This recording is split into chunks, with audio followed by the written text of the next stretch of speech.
Bom dia. O tema de hoje é a prática dos 6 paramitas do Tao. Bom, para quem não sabe, o Tao é uma espécie de filosofia religiosa originária da China e que é muito difundida em Taiwan, né? E eu aprendi diretamente com um mestre taoísta que veio lá de Taiwan para o Brasil, né? Durante um certo tempo na minha vida, eu cheguei até mesmo a frequentar este templo taoísta aqui na minha cidade. Infelizmente, o mestre veio a falecer e aí não houve continuidade, né? Algumas pessoas podem achar estranho eu estar falando sobre isso, né? Sobre tal, é uma filosofia oriental, e não sobre o cristianismo. Mas como eu havia já pontuado em outros vídeos, né? Aqui não é só um canal de psicologia, né? Aqui também é um canal de filosofia e eu tento relacionar os temas da filosofia com a psicologia, pois eu considero que são disciplinas irmãs, né? E também eu não conheço nenhum outro psicólogo, eu acredito que eu seja praticamente, enfim, eu não conheço outro, né?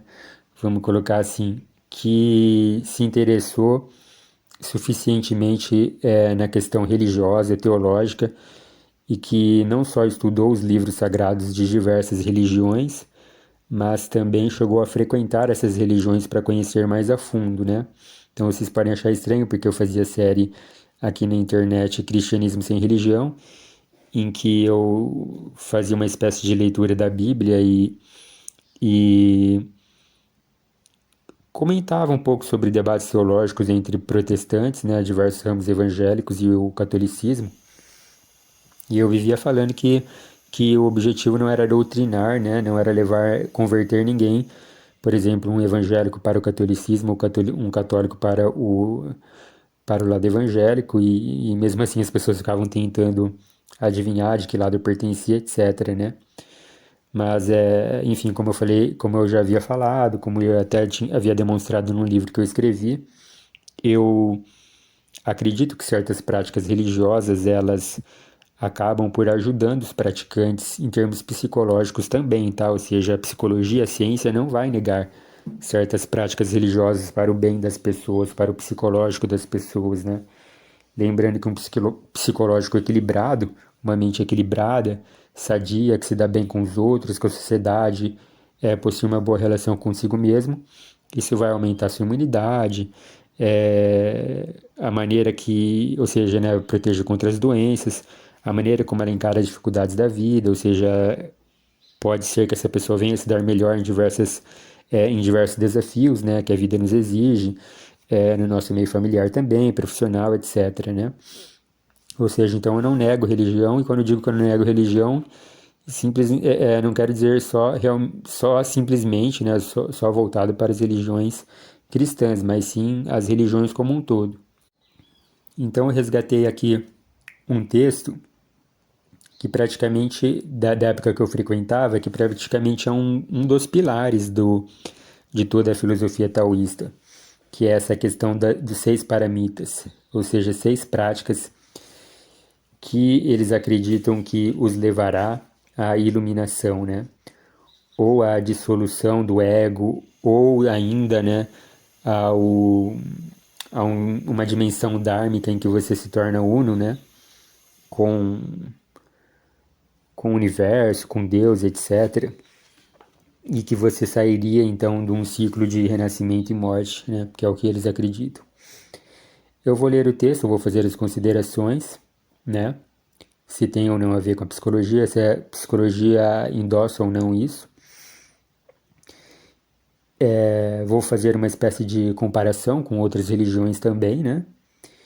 E eu peço que vocês já de antemão perdoem qualquer tipo de frase aqui que não esteja muito bem colocada, não esteja muito bem construída, porque esse texto ele foi traduzido diretamente do mandarim, tá?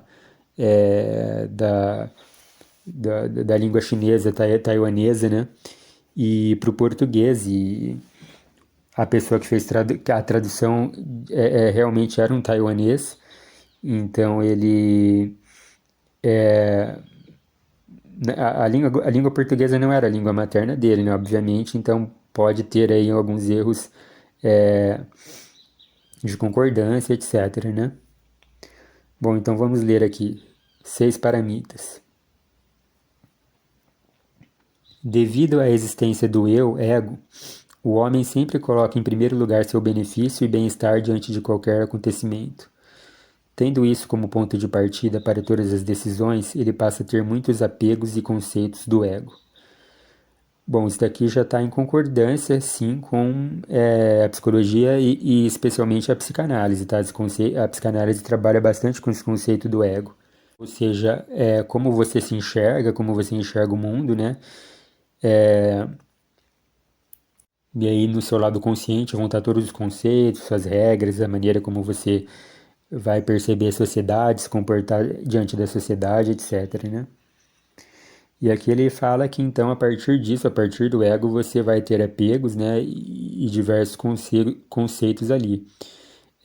Sempre lembrando que o ego, né, o eu, ele vai tentar se proteger de diversas maneiras, através de mecanismos de defesa, né, para que ele se sinta integrado e, e estável ali, né, ou seja, tentando sair de qualquer situação ou pessoa que possa demolir aquele ego, né, que possa prejudicar a existência daquele ego, né. Então vamos continuar. A princípio, a essência humana é pura e límpida. Uma vez tendo apego, ela perde a pureza e a liberdade, sofrendo as limitações, resultando no aprisionamento ao ciclo incessante de nascimento e morte. Bom, essa parte aqui eu não concordo muito, tá? Isso daqui já entra no ramo da filosofia mesmo, né? Pura e simples, né?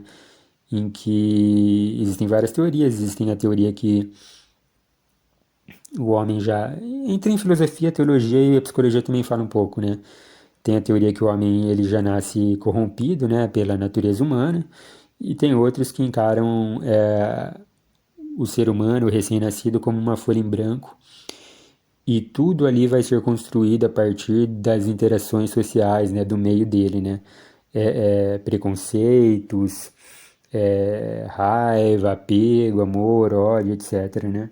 E aqui eles concordam, então, praticamente eles concordam com isso, né? Que a teoria de que o ser humano nasce em branco, né? Ele fala, perde a pureza, a liberdade, né? Tendo apego, etc. É estranho até, eu acredito assim particularmente, com todo respeito a quem segue o taoísmo, mas como eu falei, esse aqui é um texto que não foi escrito por mim foi escrito por um taoísta.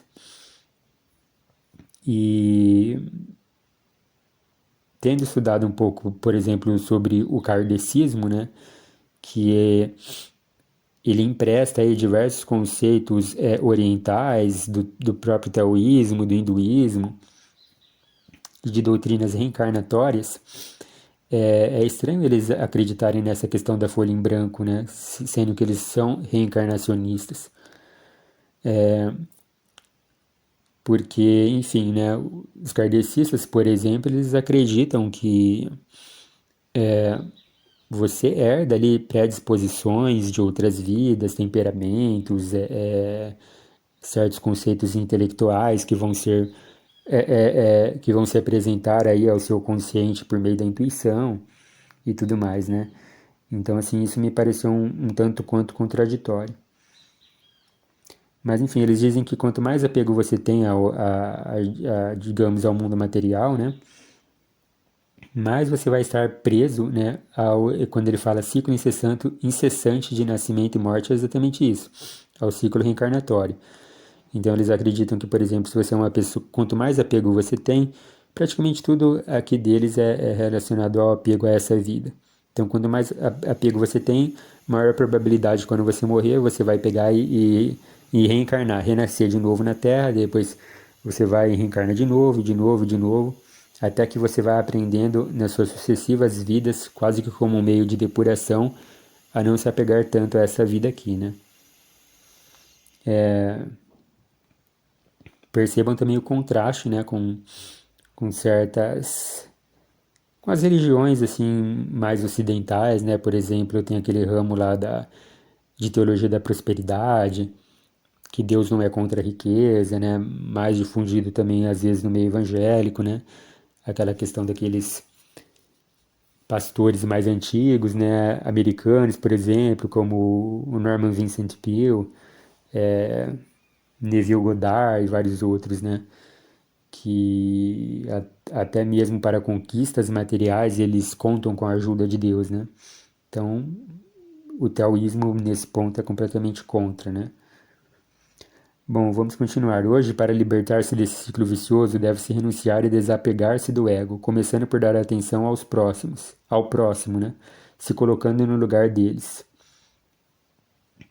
Então, aqui eles falam que como que você demonstra, como que você pratica cada vez mais o desapego? Deixando de prestar atenção a si mesmo e prestando mais atenção ao outro, ao próximo, né? De certa maneira, isso aí já entra mais em concordância com o cristianismo de uma maneira em geral, porque é exatamente o que Cristo pregava, né? A caridade, o amor ao próximo, né? Cuidar das viúvas, visitar pessoas na cadeia, tem todas aquelas passagens lá, né? Do bom samaritano e tudo mais, né? Por meio dos relacionamentos interpessoais, pode-se enxergar a própria insuficiência e reconhecer o valor da existência, para que por fim una-se aos outros em um só.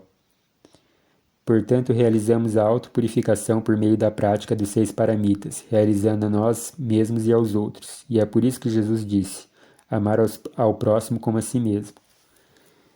Bom, isso aqui parece surpreendente para muitas pessoas, tá? Mas você vê que ele até, quando ele veio aqui pro Brasil, né? Essa pessoa que era meu mestre, né? No taoísmo, ele tentou ali fazer uma espécie de concordância com ensinamentos cristãos, né? Por isso que ele cita Jesus, que era também que eu ouvia feita aí, feita agora nesse texto, né? Então vocês percebam que é uma doutrina, né? É uma filosofia que é muito comunitária, né? Que acredita que o ser humano só pode realizar o objetivo da existência dele, ou seja, a dissolução do ego, se dedicando ao próximo, né? E quanto mais as pessoas se unam num só propósito, aí sim elas dariam fim ao que não é desejado, né? Ao ciclo de renascimento e morte, ao ciclo reencarnatório. Porque eles meio que veem eles não falam, por exemplo, de Deus como no sentido ocidental, né? Mas é quase que como se todos fossem Deus, né? Eles trabalham muito com essa questão dos números, né? Do número um, da unidade, né? Então Deus está em tudo, em todos. Então, quanto mais você se dedicar ao próximo e a sociedade for se dedicando ao outro, mais ela estará unida, né? No sentido da unidade e voltará ali a uma essência, né? A essência, a força, né? Espiritual, né? Ou seja, voltará a ser um só, né? Porque eles meio que têm uma cosmovisão de que existia o Uno, né? Depois que se dissolveu em milhares, né? Em milhões, bilhões, né? De seres humanos. E agora o objetivo de toda a humanidade é retornar ao Um, né? Ou seja, dissolver o seu ego, ou seja, negar a si mesmo, né? E voltar aí a uma unidade. Então ele continua: o termo paramita é proveniente do sânscrito e tem os seguintes significados: alcançar a outra margem, chegar ao fim e ser perfeito e pleno, entre outros. A prática do paramita é uma prática do grande veículo, que tem como objetivo levar os seres sencientes à outra margem, libertando-os do ciclo de nascimento e morte e fazendo-os atingir a dimensão dármica suprema, na qual não nasce nem morre. Então é isso, eles acreditam na reencarnação, mas acreditam que quanto mais você se desapega do seu ego, ou seja, mais você se dedica ao próximo e nega a si mesmo, mais cedo você voltará à dimensão dármica, ou seja, a força unitária, né? Que seria Deus, né? Ou um tipo de Deus, né? E assim, isso é meio paradoxal, tá falando em Deus, ou é mais ou menos, eu tô utilizando esse termo para que as pessoas entendam mais facilmente, tá certo? Mas é mais ou menos essa questão, essa meio que, entre aspas, força unitária, né? E aí as pessoas escapariam de ficar, por exemplo, ter que voltar em uma outra vida. Bom, então tem o primeiro paramita, ou a primeira prática, que eles chamam de doação.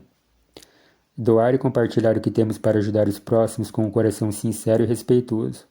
A palavra doação em chinês, né, perdão, é bushi. Eu não estou lendo com a entonação deles, tá? A entonação deles é diferenciada, tá bom? E para quem já estudou um pouquinho de mandarim sabe que você pode falar a mesma palavra com outra entonação e vai ter um outro significado completamente diferente, tá? É muito difícil eu desistir logo nas primeiras aulas. Mas falando de uma maneira ocidentalizada, seria bushi, que é doação, tá? Significa espalhar para todas as direções. Bu e oferecer sem avareza. Shi. A doação não se restringe apenas ao ato de oferecer bens materiais, pois seu verdadeiro sentido é neutralizar o coração cobiçoso e avarento pelos bens materiais, fama e vantagens, por meio de doação externa. Enquanto desejarmos obstinadamente possuir cada vez mais, nunca ficaremos satisfeitos. Então é interessante notar que eles falam, por exemplo, para quem é egoísta, né? Qual é o remédio para quem é egoísta? É você doar as suas coisas cada vez mais. Ah, mas é muito difícil doar. Tá, se force um pouquinho a doar. Vai doando suas coisas, vai doando. Sempre que você tiver, você compartilha com o outro e vai. Que uma hora isso daí vai acabar se tornando uma prática e você vai deixar de ser egoísta ou avarento, tá? Quanto mais você fazer uma doação, mais doar, né, para o outro, menos egoísta você vai se tornar, menos avarento e menos cobiçoso, tá?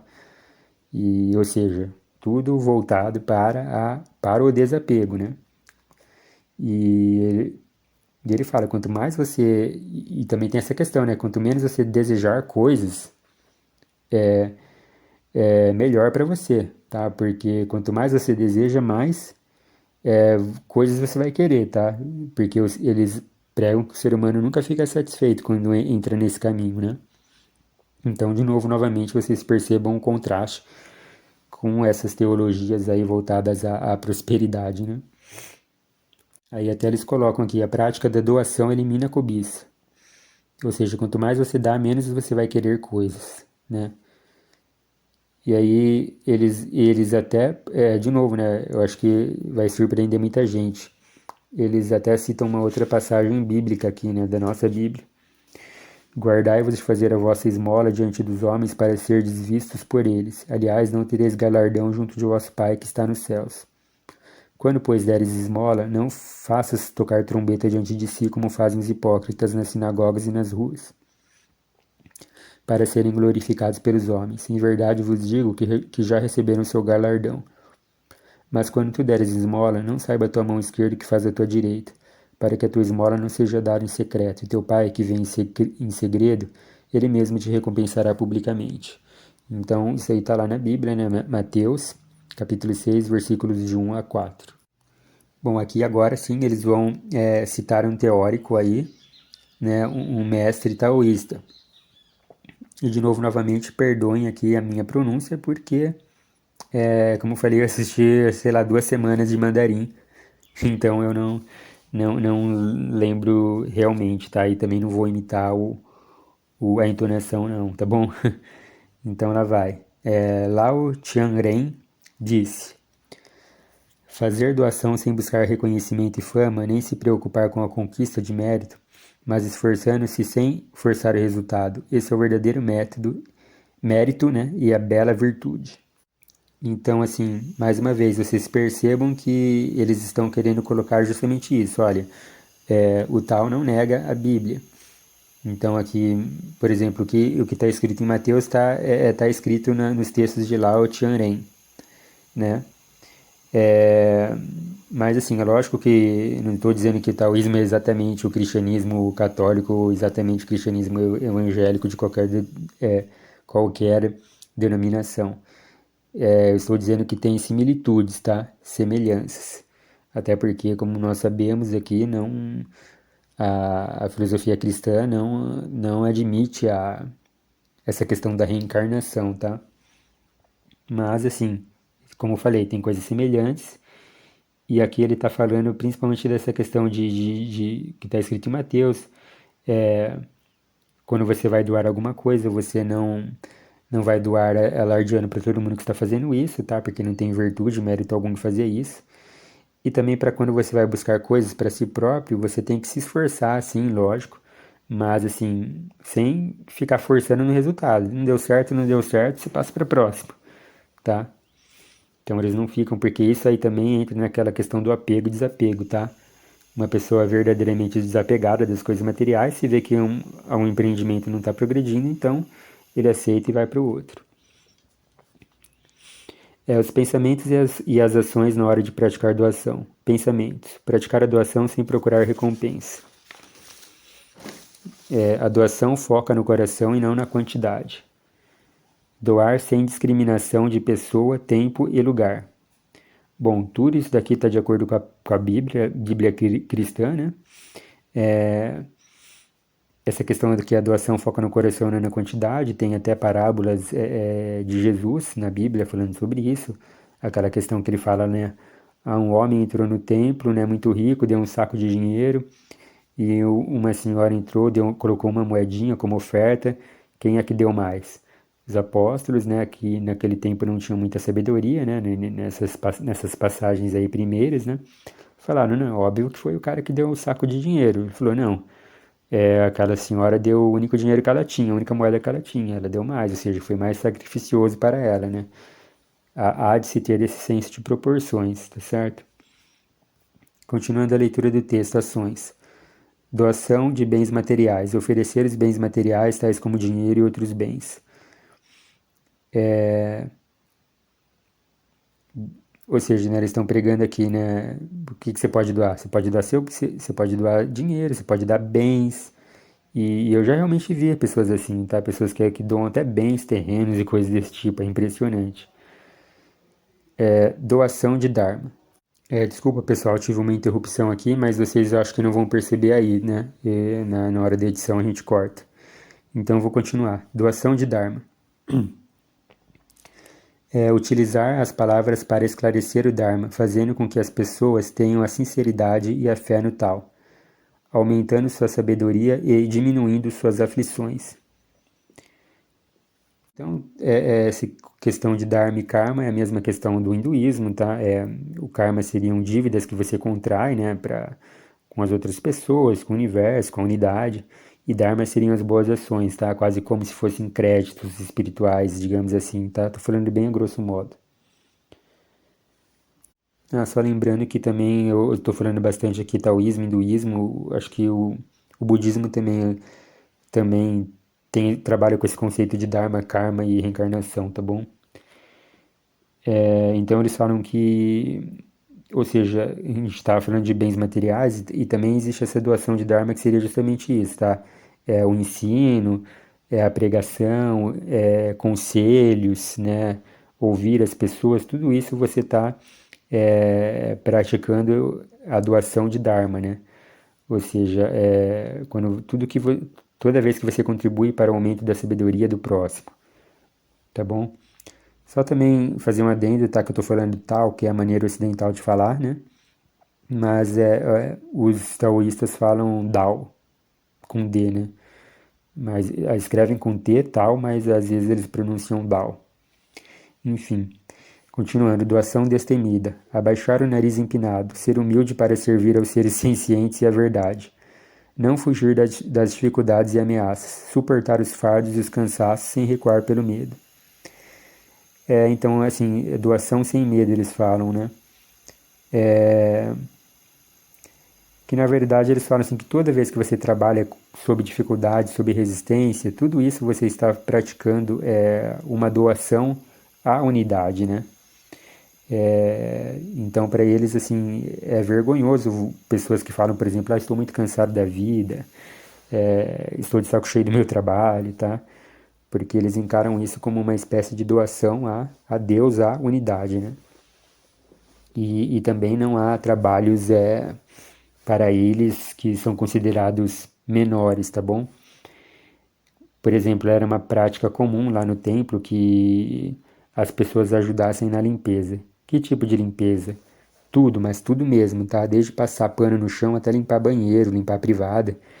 E muitas pessoas já desistiam logo de cara nisso aí, porque Você tinha ali empresários bem-sucedidos, médicos,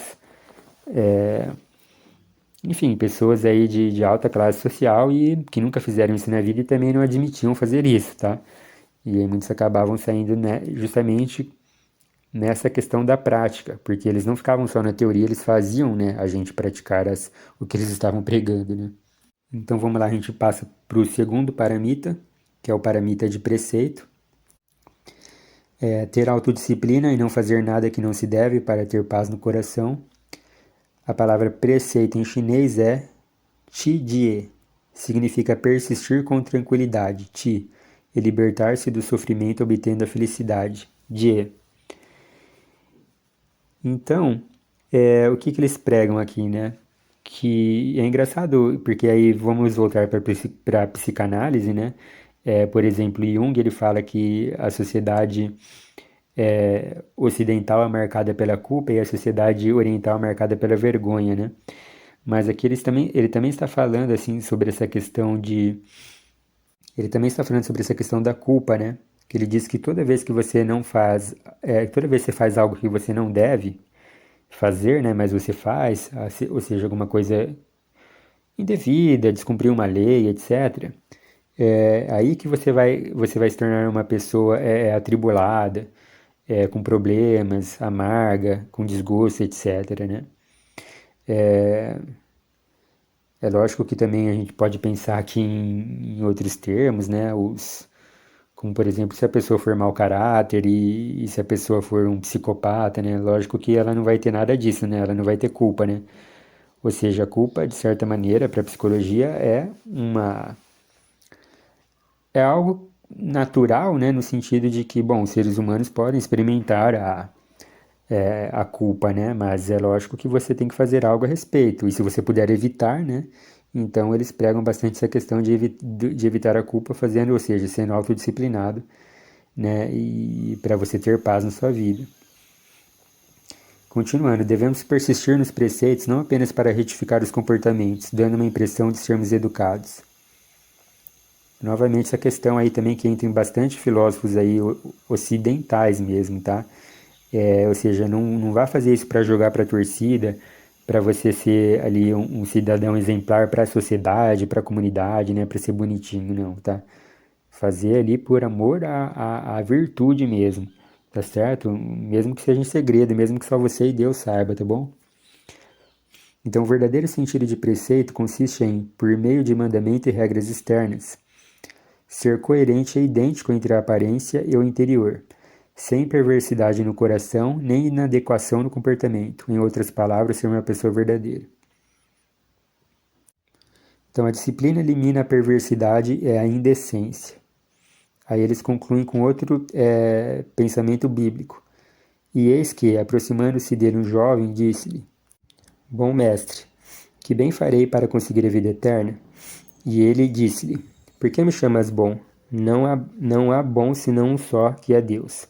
Se queres, porém, entrar na vida, guarda os mandamentos. Disse-lhe ele: Quais? Jesus disse: Não matarás, não cometerás adultério, não furtarás, não dirás falso testemunho. Honra teu pai e tua mãe, amarás o teu próximo como a ti mesmo. Mateus capítulo 19, versículos 16 e 19. E aí um teórico taoísta, Yuan Zhang, espero tá falando certo, tá? Darem, disse: Não pensem que persistir nos preceitos seja difícil, basta agir conforme o dever e a consciência moral em qualquer situação que já estão fazendo.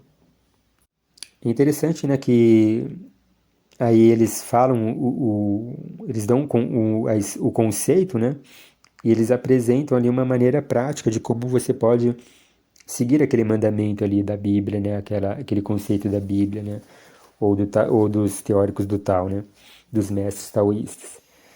Então eles falam que os pensamentos e as ações na hora de persistir nos preceitos. Ou seja, né, eles estão dando dicas aqui de como você pode atingir isso daí que está escrito. Então os pensamentos que você deve cultivar. Persistir nos preceitos serve para se proteger e não para se sentir amarrado. Isso lembra também de um conceito cristão que não está na Bíblia, mas é que eles falam, né, que disciplina é liberdade, tá? Isso aí é de um filósofo cristão, né? que as pessoas podem achar isso, nossa, como assim disciplina, né? É liberdade. É o mesmo pensamento do tal, né? Persistir nos preceitos serve para se proteger e não para se sentir amarrado. Persistir nos preceitos não apenas para obedecer às regras, pois o mais importante é disciplinar-se a partir da essência. Ou seja, você está seguindo a regra, mas por que você está seguindo a regra? A regra tem sentido? A regra faz parte do caminho do tal, faz parte do preceito do Dharma, vai fazer bem para o seu próximo, etc. Então você compreende a regra, vê que ela é boa e aí você se disciplina para cumprir, né? Em questão de ações, né? Eles estão dando dicas. Não ver o que não está de acordo com a cerimônia, não ouvir o que não está de acordo com a cerimônia, não dizer o que não está de acordo com a cerimônia, não fazer o que não está de acordo com a cerimônia. Então aqui quando ele fala cerimônia, na verdade eles estão dizendo aqui sobre o caminho, né, do tal, né? Ou seja, todos os conjuntos de regras filosóficas aqui, tá bom? É isso que eles querem dizer com cerimônia aqui, tá bom? Então não ver, não ouvir, não dizer, não fazer o que é contra o que você está aprendendo aqui, né?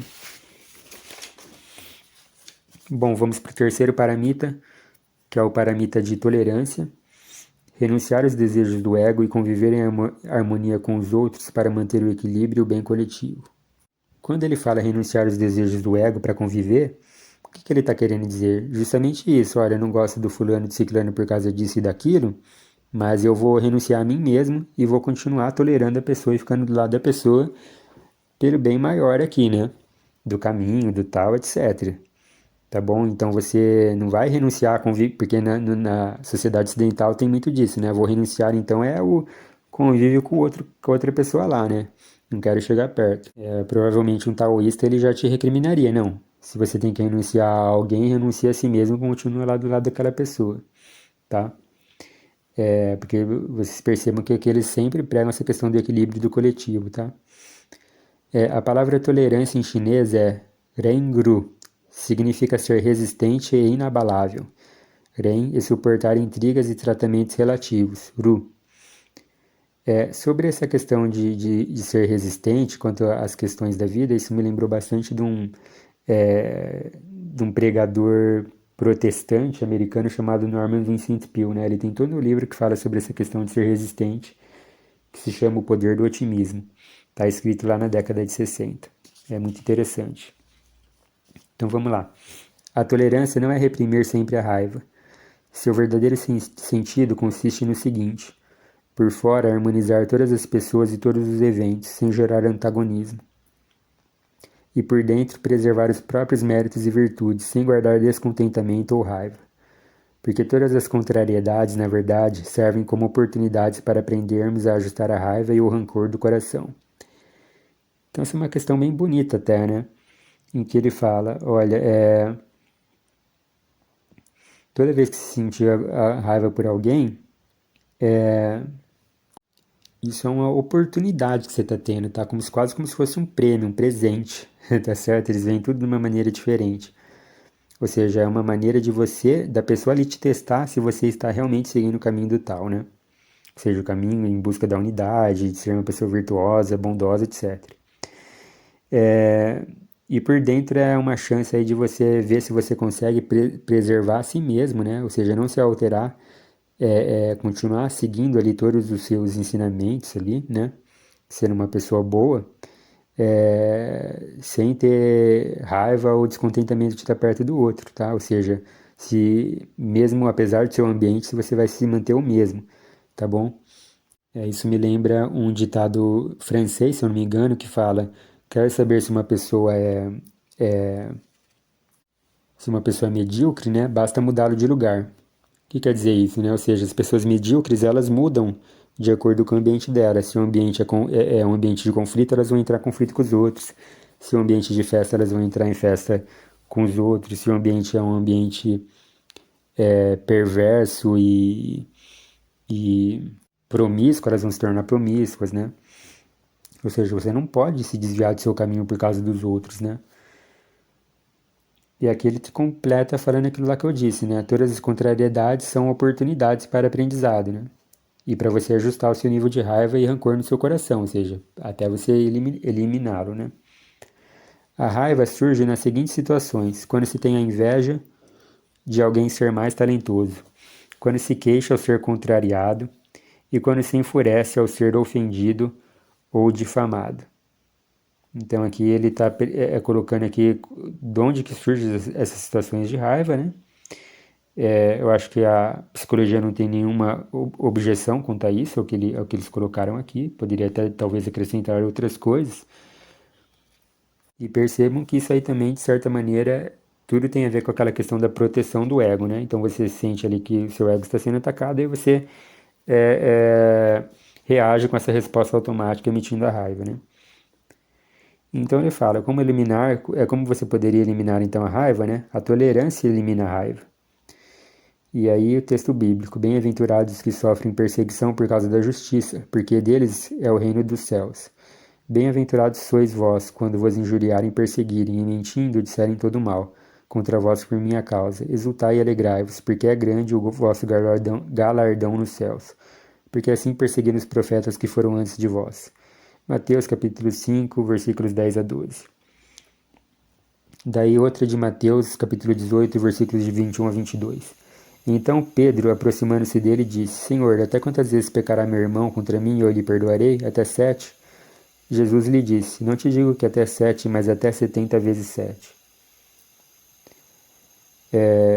Eu acho até engraçado porque eu havia visto uma vez um sujeito falando que quantas vezes você deve perdoar o seu próximo? Ele cita essa passagem bíblica, né? E aí que ele fala, que Pedro pergunta até 7, aí ele fala, não, 70 vezes 7. Aí ele fez a conta, quanto dá 70 vezes 7? Aí o resultado é 490, né? Então aí ele encontrou a medida na cabeça dele, olha, então a gente deve perdoar o próximo até 490. Quando chegar em 491, né? Aí você pode fazer o que você quiser. Não é assim, né? É tudo uma figura de linguagem. Na Bíblia a gente tem que ter essa sabedoria também. Eu sempre preguei isso, né? Para você saber quando é que está sendo falado de uma maneira literal, quando é que está sendo falado de uma maneira em sentido figurado, né? Quando está fazendo uma ironia, etc, etc, tá? Só para fazer esse contraponto que eu sempre faço, tá? De que, não, você pode ser até um analfabeto, você pode ler a Bíblia que você vai entender, porque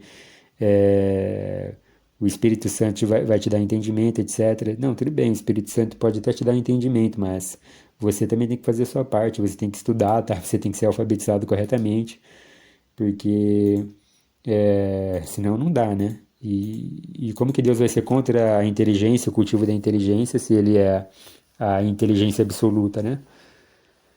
Ou seja, vocês estão achando que Deus é burro, né? Então não tem sentido, tá bom? E então o que Jesus quis dizer nessa passagem é isso, tá? Ou seja, eu perdoo o meu próximo até 7 vezes? Não, perdoa indefinidamente, vai perdoando aí. Tá certo? Bom, continuando. Os pensamentos e as ações na hora de praticar a tolerância. Pensamentos. A tolerância não é sinal de ser medroso ou fraco. Tá? Isso é muito comum na nossa sociedade ocidental, tá bom? Então, por exemplo, um cara vai te ofender, te xingar e você não faz nada, né? Não age, não reage da mesma maneira. Então as pessoas logo te taxam, você estava com medo do outro, né? Você foi fraco perante o outro.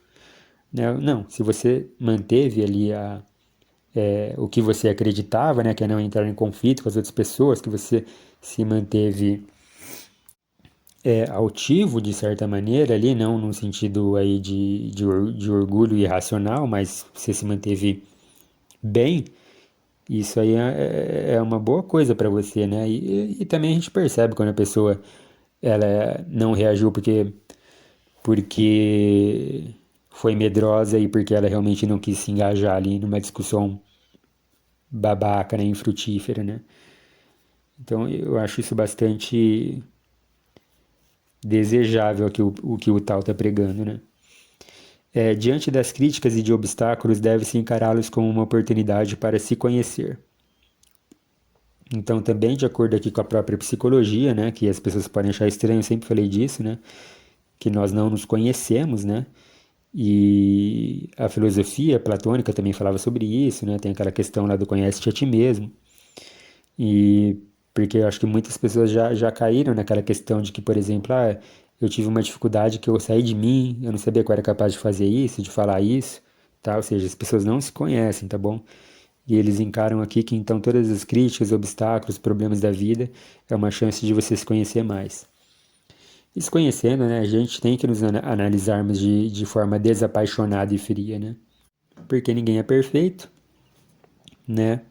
E todo mundo tem defeitos e qualidades, então você tem que saber quais são os seus defeitos e qualidades. Você tem que saber quais são os seus defeitos, não para você se recriminar, né? Mas sim para que você trabalhe eles, né? E pratique o contrário, né? Que é a questão, a virtude contrária ao defeito que você apresenta, né? Eu trabalho bastante assim também, né? Na minha clínica, né? No meu trabalho como psicólogo. E você conhecer sim suas qualidades, tá? Isso aí não é questão de orgulho, vaidade, tá? Saber quais são as suas qualidades para justamente se alguém vier te atacar, você sabe que aquele ali é uma furada, tá? E isso não vai te abalar tanto, né? Para vocês que acham que isso aí pode parecer uma bobagem, quantas e quantas entrevistas aí quando a gente trabalha como psicólogo aí de RH, a gente não vê a pessoa falando, né? Se você pergunta para a pessoa, você é uma pessoa que é perfeita? Não, lógico que não, ninguém é perfeito. Todos eles vão, todo mundo, né, na sociedade vai responder dessa maneira. Daí você fala, tá, então me lista aí quais são os seus defeitos. A pessoa tem dificuldade, tá? Quando você pergunta as qualidades, ela vai falar um monte de coisa, quando, quando chega na parte dos defeitos, ela não sabe responder direito. Tá bom? Ou seja, isso só significa que ela não pensou muito a respeito, não pensou bastante a respeito, né? E quase ninguém pensa nos seus próprios defeitos, né? Vai pensar no defeito do outro, tá bom? Ações.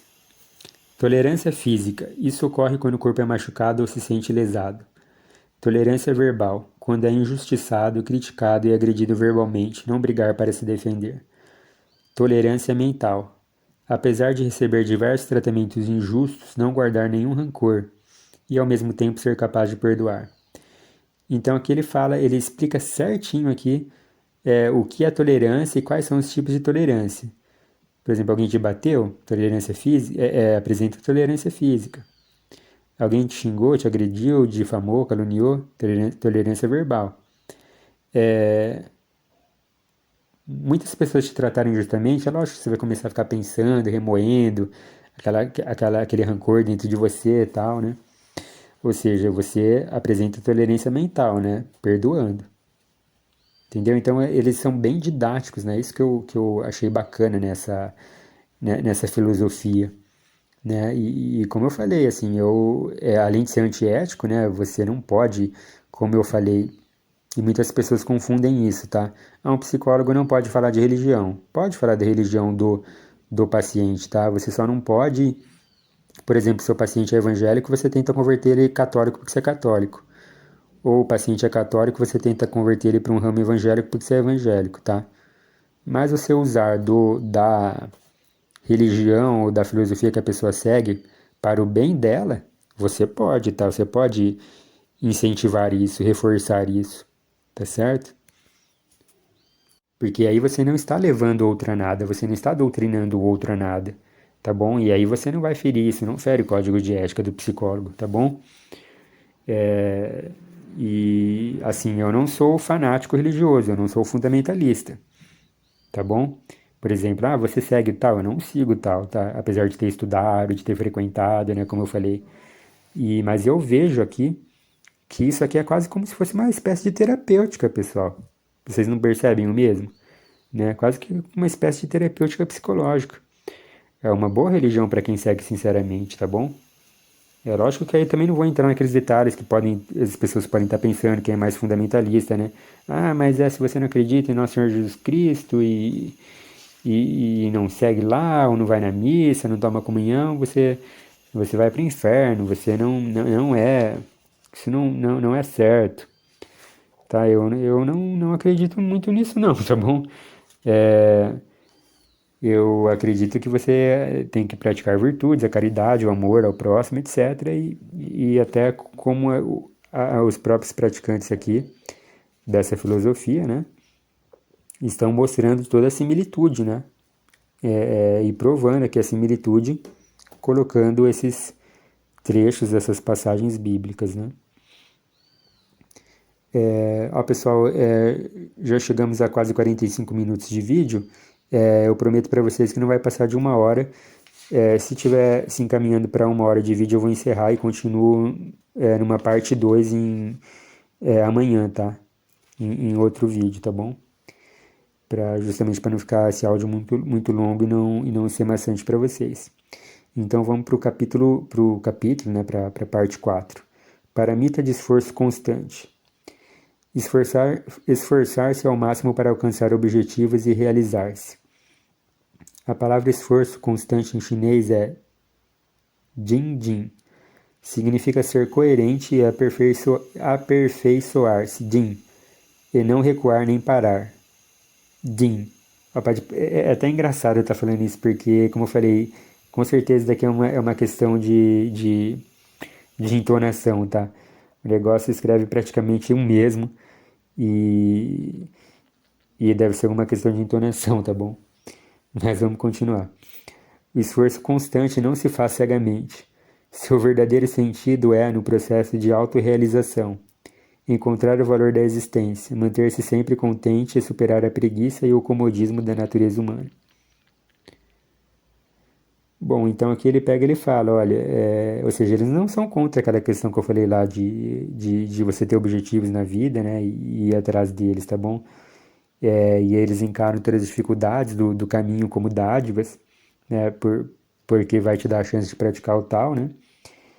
E, e aí ele fala, né, não, lembra até daquele ditado, né, não parar, não retroceder, que filósofos ocidentais falam bastante. E aí ele fala que toda vez que você, por exemplo, isso também me lembra da filosofia, né? Seguir sua vocação, né? Seguir o seu propósito de vida, é aí que você vai encontrar o valor da sua própria vida atual, né? E também ele fala sobre como você faz isso, né? Ou seja, qual que é o estado mental, né? Que agora, né, tá em voga você falar sobre mindset, né? Qual é o mindset, né? Os coaches falam bastante que você tem que ter. Então você sempre buscar superar a preguiça, você sempre se mostrar contente, alegre, né, positivo. E aí sim você vai sempre ter esse ânimo resistente para ir atrás do que você deseja. De novo, isso me lembra muito do Dr. Norman Vincent Peale no livro O Poder do Otimismo. Continuando, a preguiça pode ser observada nas seguintes situações: não ser disciplinado com a própria vida cotidiana, não observar e corrigir próprios comportamentos próprios inadequados, não cumprir os seus deveres, não se esforçar no estudo da verdade, não se dedicar aí é coisa deles, né? Não se dedicar à divulgação do tal e não se entusiasmar pelo trabalho de incentivar e despertar os outros. Bom, isso daqui eu acredito aqui que é uma verdadeira receita de sucesso. Isso daqui é muito importante. Você vê todos sempre se autoanalisando, sempre buscando se melhorar, não melhorar o próximo, né? A sociedade, como a gente vê até em filosofias políticas, né? Ou seja, porque eles acreditam cada vez quanto mais pessoas se preocuparem em se melhorarem, né? Como pessoas, seres humanos, né? Não só na questão material, é, você vai ter uma sociedade melhor, né? Uma comunidade melhor, um país melhor e um mundo melhor, etc, né? E também sobre essa questão de que tudo que você vai fazer na sua vida, absolutamente tudo, você tem que fazer de uma maneira entusiasmada, né? Uma maneira alegre, com uma vontade, né? Com um tesão de viver que se fala hoje em dia, né? E isso me lembrou bastante também de alguns ramos dos evangélicos, né? Em que sempre pregam entusiasmo em tudo que fazem. Eu achei isso muito bacana. O esforço constante elimina a preguiça. Então eles falam, Shizun Laudaren disse, sem dúvida toda pessoa sabe buscar um ideal, entretanto se não procurarem realizar esse ideal a partir das dificuldades, certamente ele será facilmente devorado pelas dificuldades. Se não procurarem conquistar o resultado a partir do trabalho árduo, a confiança será corroída pelo sofrimento. Portanto, a perseverança é a garantia para o sucesso. Ou seja, aquela questão, né, de nunca desistir, né? E aí eles arrematam com o texto bíblico Mateus 7, 17 a 19. Assim toda árvore boa produz bons frutos, e toda árvore má produz frutos maus. Não pode a árvore boa dar maus frutos, nem a árvore má dar frutos bons. Toda árvore que não dá bom fruto, corta-se e lança-se no fogo. Então aqui de novo aqui um roteirinho para praticar isso que eles acabaram de dizer. Os pensamentos e as ações na hora de praticar o esforço constante. Pensamentos: não ter medo de dificuldade e persistir do começo ao fim. Ações: não fazer nenhuma maldade, mas sim corrigir os erros e transformar o que é maléfico no que é benéfico. E fazer sempre o que é bom. Eles trabalham bastante com aquela questão do yin e yang, tá? Da dualidade dos opostos, tá? Então eles sempre acreditam que um defeito, né, pode se transformar numa virtude, numa qualidade. Que uma situação ruim sempre pode ser transformada no seu oposto, tá? No que é benéfico, né? Uma coisa ruim numa coisa boa, tá? Eles nunca vão trabalhar com essa questão do impossível. Se uma coisa está pendendo para um lado, ela pode se pender para o outro lado sim, tá? E isso é muito bacana deles. E esforçar-se ao máximo para aprender tudo que pode beneficiar aos outros. Então você vê aqui que é uma atitude mental diferente, tá? O que as pessoas ocidentais de outras filosofias vão pensar? Não, primeiro eu vou aprender o que é bom para mim e depois eu penso, se der tempo, em ajudar o outro. Eles não.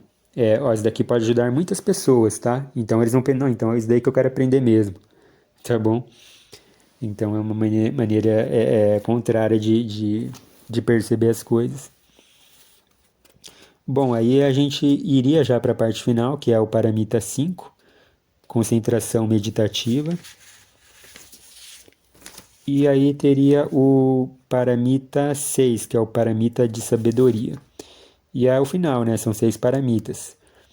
E também tem as considerações finais. Eu vou encerrar por aqui, porque o vídeo já está se encaminhando para 1 hora. E não vai valer a pena continuar, tá? Vai ficar muito longo.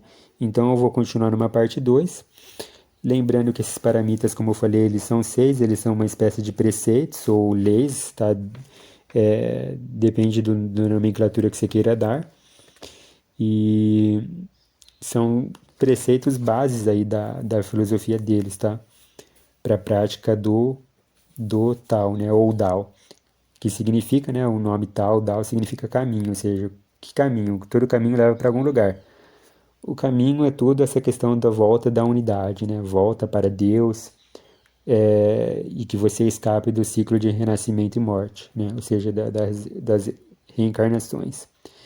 Então, tudo é um esforço para você ser uma pessoa cada vez mais virtuosa, com menos defeitos, até que você elimine todos os defeitos. E o defeito é realmente o apego do ego para eles, tá?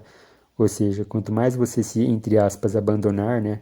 Parar de ver os seus próprios interesses e ver os interesses do outro, mais integrado, mais chance você tem de se integrar à unidade e escapar do ciclo reencarnatório.